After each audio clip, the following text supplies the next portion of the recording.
Welcome करता हूं आप सभी को यूट्यूब चैनल नर्सिंग ज्ञान में। आज का वीडियो काफ़ी शानदार होने वाला है। आपको पता है कि मैं इस सप्ताह में क्यों जो है गैप करके क्लास कर रहा था। तो आपको पता है कि आपको इस सप्ताह में जो है मेरे को 3 सब्जेक्ट का कराना था तीसरा वीडियो, क्योंकि मैं जो है बायो साइंस का जो वीडियो था वह इससे पिछले सप्ताह में करा दिया था और आपका और वीडियो नहीं आया था।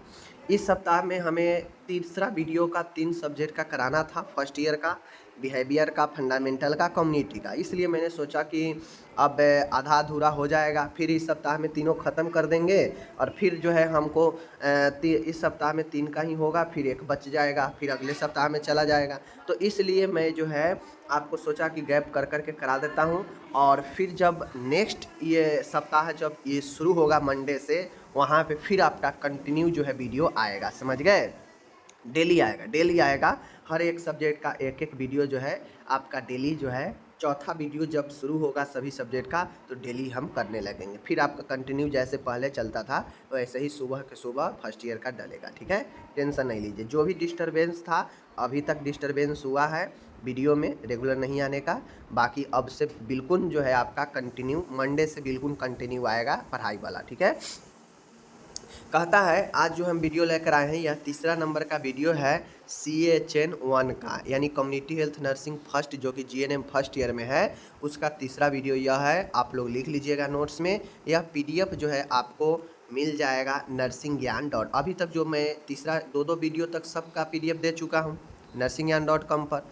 अब आपको ये तीसरा वीडियो जो कि आखिरी है सब्जेक्ट का, यह सब जो है तीसरा वीडियो आपको nursingyan.com पर PDF जो है मिल जाएगा सब्जेक्टिव वाला में, ठीक है? सब्जेक्टिव वाला में आपको यूनिट वाइज भी PDF डाला गया है और ये वीडियो वाला भी PDF वहीं पर आपको मिलेगा, ठीक है? प्रश्न है कि हेल्थ केयर से क्या समझते हैं, एक्सप्लेन हेल्थ केयर का उद्देश्य, ठीक है, एंड इसका विशेषता बताना है। समझ गए? देखिए, स्वास्थ्य देखभाल, हेल्थ केयर क्या होता है? हेल्थ केयर मतलब स्वास्थ्य देखभाल का क्या उद्देश्य होता है और प्रभावी स्वास्थ्य देखभाल की क्या विशेषता होता है, ठीक है ना? तो चलिए हम लोग समझते हैं। यहाँ पे आप लोग देख लीजिए, स्वास्थ्य देखभाल हेल्थ केयर से क्या समझते हैं। तो विभिन्न शारीरिक मानसिक बीमारियों, चोटों एवं अपंगताओं का निदान, उपचार तथा रोकथाम ही स्वास्थ्य देखभाल है। स्वास्थ्य देखभाल का क्या मतलब होता है? जब कोई व्यक्ति शारीरिक रूप से, मानसिक रूप से बीमार हो, ठीक है, उसे चोट लगे या कोई अपंगता हो, डिजेबिलिटी हो, तो इसके निदान, उपचार और रोकथाम करना ही स्वास्थ्य देखभाल कहलाता है, ठीक है ना? स्वास्थ्य का देखभाल, और स्वास्थ्य का देखभाल कब जो है दिया जाता है? जब किसी को शारीरिक बीमारी हो, मानसिक बीमारी हो, ठीक है, चोट हो, अपंगता हो गया हो, तो इसको निदान, ट्रीटमेंट, डायग्नोसिस और प्रिवेंशन के लिए जो किया जाता है वही स्वास्थ्य देखभाल होता है, ठीक है? अब देखते होइएगा आप लोग, कोई अच्छा व्यक्ति जाता है हॉस्पिटल में, कोई स्वस्थ व्यक्ति हॉस्पिटल में जाएगा? क्यों जाएगा? नहीं जाएगा। तो वही चीज़ें हैं। तो स्वास्थ्य देखभाल किसका किया जाएगा? जो शारीरिक मानसिक रूप से बीमार हो, जो चोटों और अपंगताओं से ग्रसित हो, उसके निदान, उपचार और रोकथाम करना ही स्वास्थ्य देखभाल कहलाता है, ठीक है? अब है यहाँ पे कुछ और चीज़ें हैं। स्वास्थ्य देखभाल के अंतर्गत व्यक्तियों में पाई जाने वाली विभिन्न शारीरिक मानसिक बीमारियों को रोकथाम हेतु विभिन्न उपाय किए जाते हैं। अब स्वास्थ्य देखभाल के अंदर जो है व्यक्ति में पाए जाने वाला, चाहे वो शारीरिक हो चाहे मानसिक बीमारी हो, उसके रोकथाम के लिए विभिन्न उपाय किए जाते हैं और बीमारियों के हो जाने पर इनका अतिशीघ्र निदान कर मरीज का उचित उपचार किया जाता है। और अगर बीमारी हो जाता है मरीज को, तो स्वास्थ्य देखभाल में अति शीघ्र जो है उसका निदान करके मरीज का उचित उपचार किया जाता है। निदान मतलब क्या होता है? डायग्नोसिस, टेस्ट, जिससे पता चले कि हाँ ये बीमारी है, तो उसके बाद उसका तुरंत उपचार भी किया जाता है और ये सब स्वास्थ्य देखभाल में दिया जाता है, ठीक है, ताकि लोगों के जीवन को उन्नत एवं खुशहाल बनाया जा सके। क्यों? ताकि लोग जो है वह अपना जीवन अच्छे से खुशहाल रूप से जी सके, इसके लिए स्वास्थ्य देखभाल जरूरी है। तो स्वास्थ्य देखभाल के अंदर टेस्ट करना यानी निदान करना, ट्रीटमेंट उपचार करना और ऐसे बीमारी जो कभी ठीक नहीं हो सकता है उसको रोकथाम के लिए काम करना ही स्वास्थ्य देखभाल कहलाता है, ठीक है? जिसमें विभिन्न प्रकार के निदान करके अति शीघ्र उचित उपचार देकर मरीज को बेहतर करने का प्रयास किया जाता है, ताकि शीघ्र और अतिशीघ्र व्यक्ति उन्नत और खुशहाल बनाया जा सके व्यक्ति को। तो यही स्वास्थ्य देखभाल हो गया, ठीक है? यहाँ पे इंग्लिश है। अब हमसे ये पूछा गया कि भाई ऑब्जेक्टिव्स ऑफ हेल्थ केयर, जो स्वास्थ्य देखभाल दिया जाएगा वो उसके पीछे के क्या मकसद होगा, क्या उद्देश्य होगा। ठीक है, उद्देश्य के मतलब ही होता है कि आप किस मकसद से ये काम कर रहे हैं। ठीक है ना। तो ये स्वास्थ्य देखभाल के जो उद्देश्य है, इसके निम्नलिखित उद्देश्य है। ठीक है, जो व्यक्ति हो गया, परिवार हो गया, समुदाय हो गया, इनको जो स्वास्थ्य देखभाल दिया जाता है इसका अनेकों उद्देश्य हो सकता है। ठीक है, जैसे यह स्वास्थ्य को बढ़ावा देना, स्वास्थ्य देखभाल देकर हम स्वास्थ्य को बढ़ावा देते हैं, बात सही है। बीमारियों को रोकथाम करते हैं, ये भी सही है। बीमारियों को समय पर डायग्नोसिस करते हैं, बिल्कुल सही बातें हैं। स्वास्थ्य को बेहतर करते हैं, पुनर्स्थापना करते हैं, बिल्कुल सही है।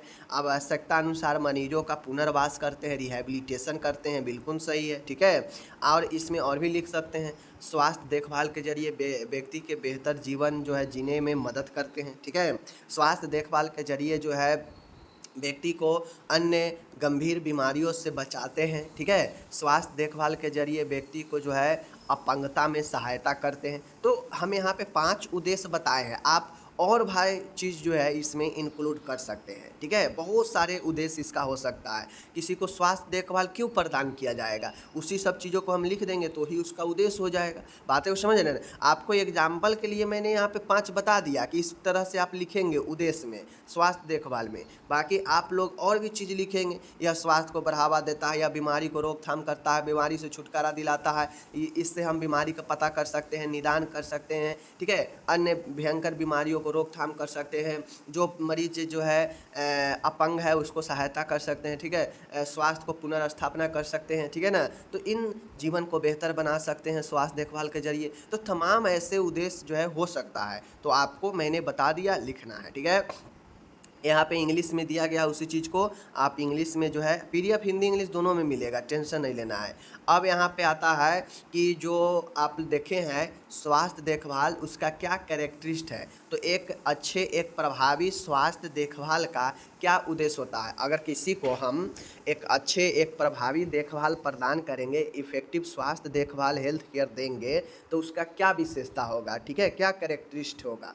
तो प्रभावी स्वास्थ्य देखभाल की, इफ़ेक्टिव हेल्थ केयर की प्रमुख विशेषता निम्नलिखित है। क्या विशेषता है, तो जो देखिए हेल्थ केयर की एक अपना विशेषता होता है। क्या विशेषता होना चाहिए, तो यह अवेलेबिलिटी, उपलब्धता होनी चाहिए। उपलब्धता कहने का मतलब है कि जो स्वास्थ्य देखभाल है, जो हेल्थ केयर है, वह लोगों तक आसानी से उपलब्ध होनी चाहिए, आसानी से इसका पहुंच होना चाहिए लोगों तक, इसका लोग ज़्यादा से ज़्यादा लाभ उठा सके, इसलिए यह सभी लोगों तक उपलब्धता होनी चाहिए, उपलब्ध होनी चाहिए। तो हेल्थ केयर का उपलब्धता जो है, पहला इसका विशेषता है कि हेल्थ केयर उपलब्ध होनी चाहिए आम से आम लोगों तक। ठीक है, ताकि लोग इसमें जो है इसका लाभ उठा सके और अपने स्वास्थ्य को बेहतर बना सके। तो पहला होता है उपलब्धता, अवेलेबिलिटी। ठीक है, तो याद रखिएगा स्वास्थ्य देखभाल का पहला जो आपका विशेषता यही होगा कि इसमें अवेलेबिलिटी होनी चाहिए। दूसरा है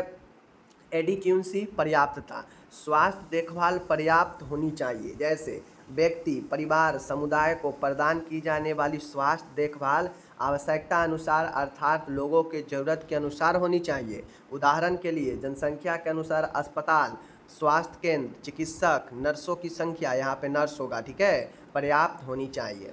पर्याप्तता का मतलब होता है एडिक्वेंसी। पर्याप्तता का मतलब है, जैसे मान गए हमारे देश में 140 करोड़ जनसंख्या की अभी बात की जाती है अनुमानतः। ठीक है, तो 140 करोड़ जनसंख्या है, तो ये अलग अलग स्टेट में अलग अलग जनसंख्या है, तो अलग अलग गांव है। गांव में देखते हुइएगा सब सेंटर बनता है, प्राथमिक केंद्र बनता है, सब सेंटर बनता है, सीएचसी बनता है। तो कहने का मतलब है कि जनसंख्या के अनुसार कितने डॉक्टर है, कितने अस्पताल है, कितने स्वास्थ्य केंद्र है, ठीक है, कितने नर्स है, ये सब पर्याप्त होनी चाहिए, ताकि लोग जो है एक बेहतर जो है स्वास्थ्य सेवा प्रदान मिल सकता है, लोगों को स्वास्थ्य देखभाल बेहतर तरीके से मिल सकता है। अब मान गए कि 1000 पर एक डॉक्टर है। ठीक है, 1000 पर एक डॉक्टर है, समझ गए। 1000 पर एक डॉक्टर है, होनी चाहिए कितना, 1000 पर 4 डॉक्टर। एक हम एग्जाम्पल दे रहे हैं, होनी चाहिए 1000 पर 4 डॉक्टर, है कितना, एक डॉक्टर, 3 डॉक्टर गायब है, मतलब नहीं है। तो क्या होगा, लोगों को स्वास्थ्य देखभाल बेहतर मिलेगा, नहीं मिलेगा, जाहिर सी बात है। नर्स चाहिए आपको 1000 पर 1000 पर मैं आपको कह देता हूँ 100 नर्स चाहिए। ठीक है, जनरल तौर पर 10 पर 1 नर्स होती है, ठीक है ना। तो मान गए 1000 पर 100 नर्स चाहिए और नर्स काम कर रही है 50, नर्स काम कर रही है 30, तो क्या यह हैंडल 1000 को अच्छे से कर लेगी? नहीं करेगी। तो मतलब यह पर्याप्त नहीं है। तो पर्याप्त का मतलब होता है कि एक बेहतर स्वास्थ्य सेवा प्रदान करने के लिए बेहतर स्वास्थ्य देखभाल लोगों के अनुसार देना है, चाहे व्यक्ति, परिवार, समुदाय हो, उसको उसके अनुसार अगर स्वास्थ्य देखभाल प्रदान करना है उसके ज़रूरत के हिसाब से, तो उस हिसाब से अस्पताल, उसके जनसंख्या के हिसाब से अस्पताल, स्वास्थ्य केंद्र, चिकित्सक, नर्सों की संख्या पर्याप्त होनी चाहिए, ठीक है। तभी जाके आप जो है एक बेहतर स्वास्थ्य देखभाल प्रदान कर पाते हैं। तो ये पर्याप्तता हो गया। तीसरा है व्यापकता। व्यापकता कहने का मतलब होता है कि व्यक्ति, परिवार, समाज को प्रदान की जाने वाली स्वास्थ्य देखभाल में व्यापकता होनी चाहिए, अर्थात इसमें सभी प्रकार की देखभाल का समावेश होनी चाहिए। व्यापकता कहने का मतलब होता है कम्प्रिहेंसिव। कम्प्रिहेंसिव कहने का मतलब है कि जैसे स्वास्थ्य सेवा हम किसी व्यक्ति को या किसी परिवार में या समाज में प्रदान करते हैं, तो वह स्वास्थ्य देखभाल व्यापक होनी चाहिए, विस्तृत होनी चाहिए, उसमें सभी प्रकार के देखभाल इंक्लूड होनी चाहिए, ठीक है। तभी जाके हम एक बेहतर जो है स्वास्थ्य देखभाल का कल्पना कर सकते हैं। समझ गए बातें को? व्यापक मतलब जिसमें सभी प्रकार के देखभाल हो, ठीक है। ऐसा नहीं हो कि सिर्फ एक ही देखभाल हो और बाकी देखभाल ना हो, ऐसा नहीं। सभी प्रकार के देखभाल होगा तभी तो किसी को किसी चीज़ का ज़रूरी होगा तो उसको ट्रीटमेंट मिलेगा, वो उपचार मिलेगा। समझ गए ना? तो ये चीज़ें हैं। तो इस प्रकार से मैंने आपको तीसरा बता दिया। अब यहाँ पे किस किस प्रकार के चाहिए, ठीक है। जैसे स्वास्थ्य को बढ़ावा देने वाली देखभाल, बीमारियों की रोकथाम वाली देखभाल, रोग का निवारण हेतु देखभाल, पुनर्वास संबंधी देखभाल। तो इसमें इन सभी प्रकार के स्वास्थ्य देखभाल होनी चाहिए। Health promotive, disease preventive, curative और रिहेबिलिटेटिव। ये सभी प्रकार के देखभाल, चाहे रिहेबिलिटेटिव करना हो, क्यूरेटिव करना हो, प्रिवेंटिव करना हो, प्रोमोटिव मतलब स्वास्थ्य को बढ़ाना हो, बचाना हो, ठीक है, रोगों को रोकथाम करना हो, ठीक है, रोगों को उपचार करना हो, निवारण करना हो, ठीक है, या फिर पुनर्वास करना हो, रिहेबिलिट करना हो। तो इन सभी प्रकार के देखभाल होनी चाहिए। ओके। चौथा है सस्ती, कॉस्ट इफेक्टिवनेस। सस्ती के मतलब होता है कि जैसे हमारे समाज में बहुत सारे लोग जो है हॉस्पिटल खोल के रखते हैं, ठीक है, या फिर हमारे आसपास सरकारी हॉस्पिटल भी रहता है, ठीक है। तो जो कॉस्ट देखभाल में होनी चाहिए कि एक इफेक्टिव स्वास्थ्य देखभाल में जो सस्ती होनी चाहिए, यह काफ़ी मैटर रखता है। आप देखते होइएगा बहुत लोग क्या करता है कि इतना ना महंगा ट्रीटमेंट होता है, डॉक्टर का फीस या टेस्ट होता है किसी बीमारी का, जो व्यक्ति नहीं करवा पाता। वो अपना खेत भी बेच देगा तो उसका ट्रीटमेंट नहीं हो पाएगा। अगर इस लायक का है तो मतलब क्या है, यह सस्ती नहीं है, यह सब एफर्ट नहीं कर सकता है। तो उस अनुसार जो कर पाते हैं, जो खर्च कर पाते हैं, वो दिखा लेते हैं, वो सही हो जाते हैं।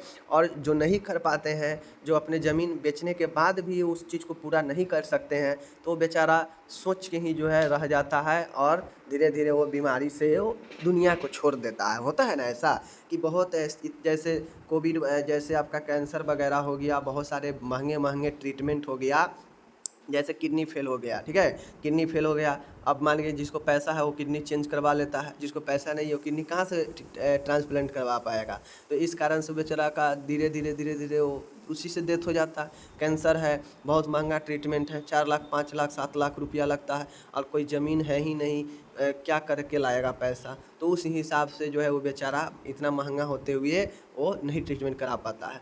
तो सबसे पहले जो उपचार हो, जो स्वास्थ्य देखभाल हो, वह सस्ती होनी चाहिए। इसका विशेषता है स्वास्थ्य देखभाल का कि यह सस्ती हो, ठीक है, आदमी भी कर सके। स्वास्थ्य देखभाल की कीमत इतनी होनी चाहिए ताकि उसका उपयोग एक गरीब आदमी भी कर सके, ठीक है, एक गरीब आदमी भी कर सके, ताकि इतना सस्ता हो ताकि सब लोग जो है इसका ट्रीटमेंट कर सके, ठीक है, और गरीब से गरीब लोग इसका उपयोग कर सके, इतना सस्ता होना चाहिए।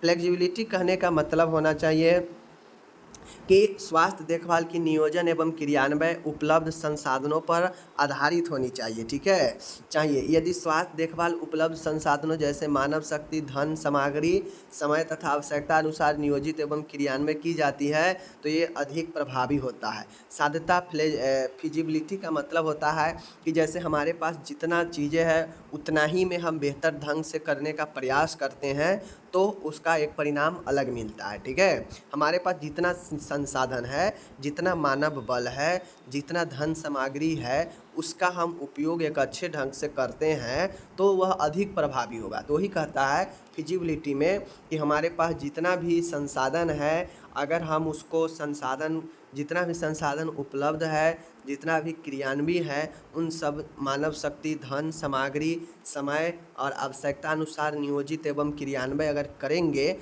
तो उसका अधिक प्रभावी होता है, ठीक है। तो फिजिबिलिटी होना चाहिए, मतलब जितना है उतने ही में बेहतर करने का प्रयास करना चाहिए। छठा है संगत एप्रोप्रिएटनेस, ठीक है। स्वास्थ्य देखभाल व्यक्ति, परिवार, समाज की ज़रूरत के अनुसार होनी चाहिए तथा इसमें आधुनिक तकनीकों का भी समावेश होनी चाहिए ताकि स्वास्थ्य देखभाल का अच्छा लाभ मिल सके। देखिए, स्वास्थ्य जो होनी चाहिए, स्वास्थ्य देखभाल, वह सभी के संगत होनी चाहिए, सभी के एप्रोप्रिएट होनी चाहिए, सभी के ज़रूरत के अनुसार होनी चाहिए, ठीक है। तकनीक का उपयोग होना चाहिए और इसमें जो है आपको क्या उसको बोलते हैं, मतलब इसमें जो है दूसरे को आपको उसको क्या बोलते हैं, आप लोग नहीं कहते हैं कि उसके साथ बेईमानी कर रहा है, इसके साथ सही से ट्रीटमेंट कर रहा है, उसको जो है सही से ट्रीटमेंट नहीं कर रहा है, उसके साथ जो है मतलब संगत होनी चाहिए, सबके साथ समान जो है काम करनी चाहिए। ऐसा नहीं कि किसी के साथ ज़्यादा, किसी के साथ कम, जाति धर्म से ऊपर उठ के जो है स्वास्थ्य देखभाल करनी चाहिए। तो ये विशेषता है कि यह संगत होनी चाहिए, ठीक है। सबके ज़रूरी के हिसाब से तो होनी चाहिए, सभी तकनीकों का इस्तेमाल तो होनी चाहिए, साथ में जाति धर्म मजहब इन सभी से जो है ऊपर उठ के जो है ये स्वास्थ्य देखभाल प्रदान की जानी चाहिए। तो यही जाके 6 पॉइंट जो है आपका सिद्धांत है, ठीक, सॉरी विशेषता है स्वास्थ्य देखभाल प्रदान करने का, मैंने आपको बता दिया। यहाँ पे इसका इंग्लिश दिया गया है, चाहे तो आप इसका इंग्लिश देख सकते हैं, ठीक है। अब आता है यहाँ पे रोग के प्रमुख सिद्धांतों का वर्णन करना है, ठीक है।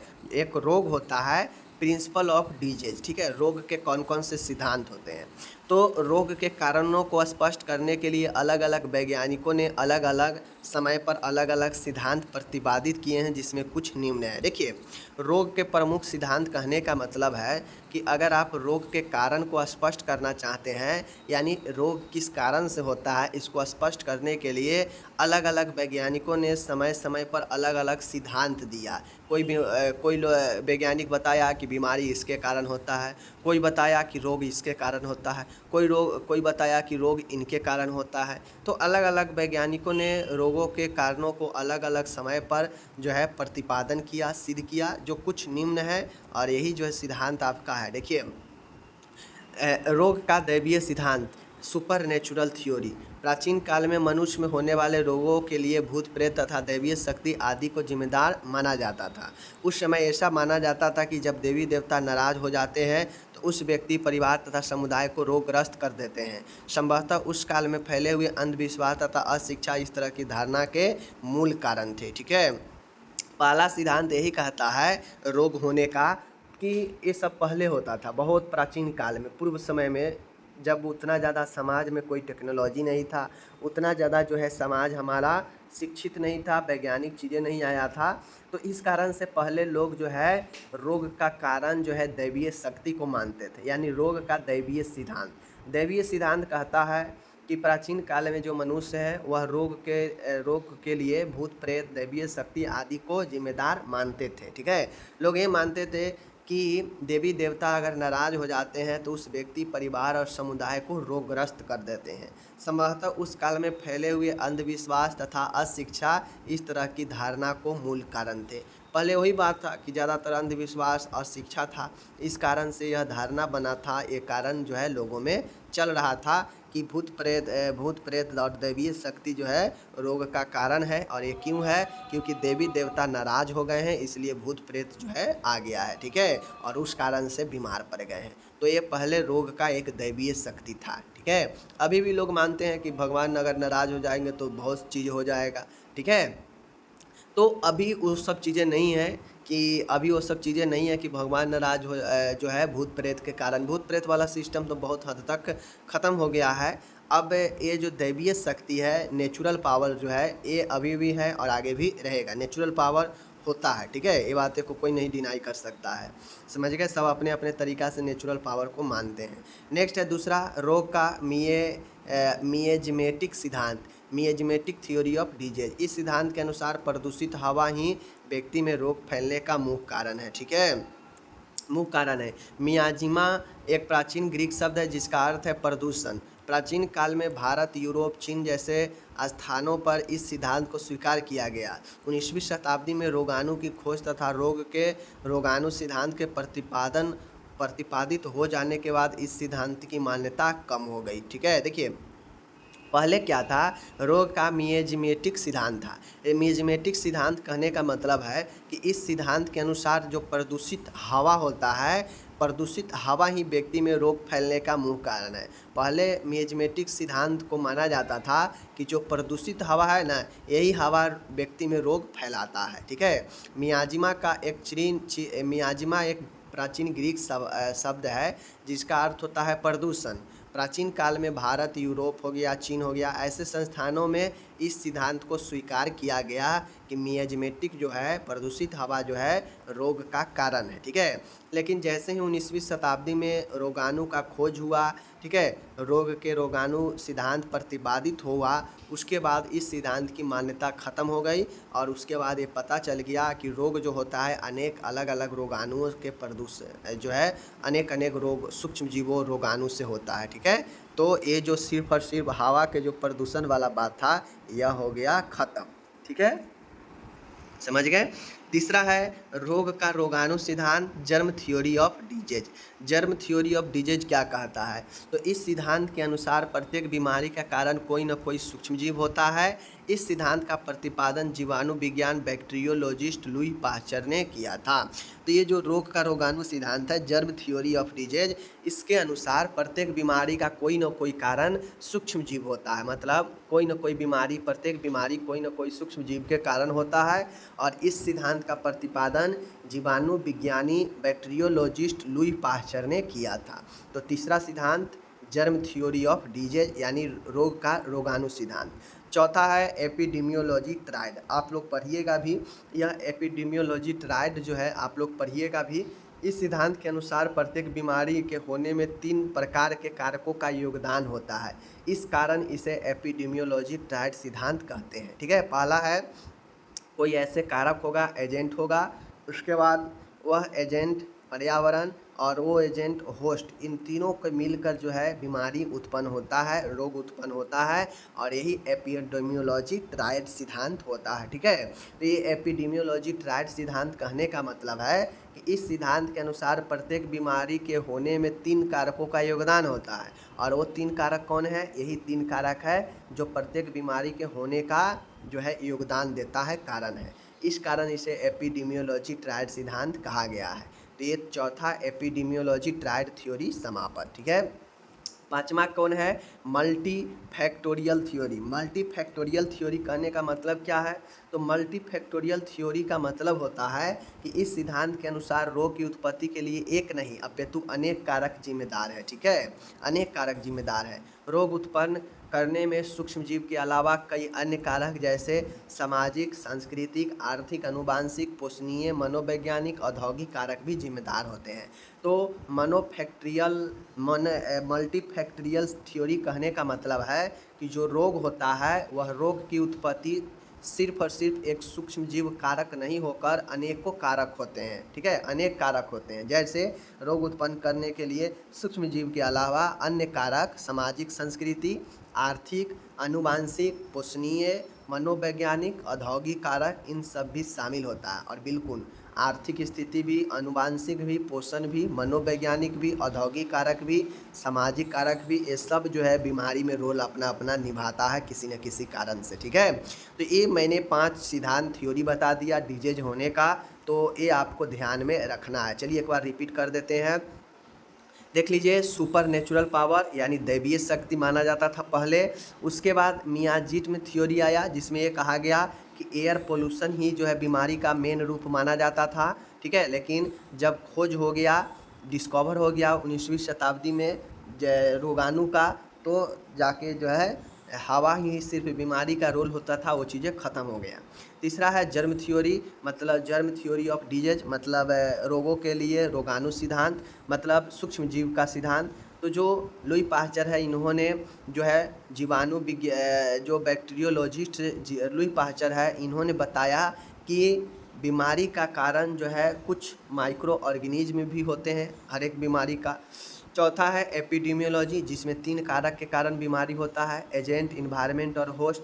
पाँचवा है मल्टीफैक्टरियल, मतलब अनेकों कारक जो है बीमारी उत्पन्न करते हैं, और यह पाँचवा जो है थ्योरी होता है। ठीक है, तो ये रोग के 5 सिद्धांत याद रखिएगा आप लोग, मैंने आपको अच्छे से करा दिया। PDF आपको मिल जाएगा nursingyan.com के, सब्जेक्ट जो भी है उसके सब्जेक्टिव में मिल जाएगा। ठीक है, मिलेंगे अगले वीडियो में, अपना ख्याल रखिएगा, धन्यवाद।